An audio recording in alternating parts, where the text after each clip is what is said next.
సరే ప్రజా వాయిస్లో ఒకసారి సిరా చుక్క చూద్దాం. ఈరోజు సిరా చుక్క ఏమొచ్చిందో ప్రజా వాయిస్ పేపర్లో.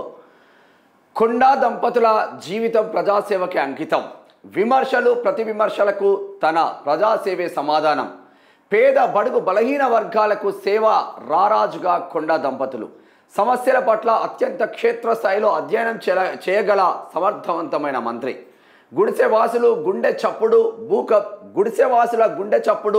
భూ కబ్జాదారులకు గుండె నొప్పి తెప్పించగల సమర్థులు, ప్రజాసేవలో విస్తృతంగా గాలింపు చర్యలు చేపడుతూ ప్రజల మధ్య జీవిస్తున్నారు. అమ్మ అని ఆదరిస్తున్నారు, నాన్న అని గర్వపడుతున్నారు. అందరూ వేరు, కొండ రాజకీయాల కొండంత బలం ఉంటుంది. కొండకు ప్రజలే అండ అంటున్నారు.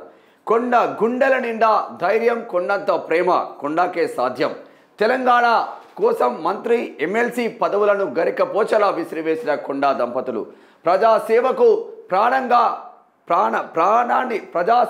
ప్రాణాన్ని పరంగా పెట్టే దంపతులు.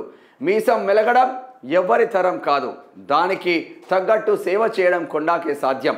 శత్రువులను జయించగల మొనగాడు, ప్రజాసేవలో ఆరాధన వీరుడు అంటూ బరిగల శివ కొండా వీరాభిమాని రాసిండ్లు. వాస్తవంగా కొండా దంపతుల రాజకీయం డిఫరెంట్గా ఉంటుంది. కొండా మురళి ఏందో అందరికీ తెలుసు, ఆయన ఎవరికి భయపడడు. అదే వారసత్వంతో కొండా సుష్మితా పటేల్ పరకాల గడ్డ నాదే అంటున్నారు. అసలైన యుద్ధం ఇప్పుడు జరగబోతుంది అని కొండా అభిమానులు మాత్రం సంతోషపడుతుంటే, వాళ్ళ ప్రత్యర్థులు మాత్రం గుండెకు నొప్పులు వస్తూ ఉన్నాయి. ఇది కొండా చాలా వరకు ఏంటంటే, అన్న అంటే నేనున్నా అంటాడు.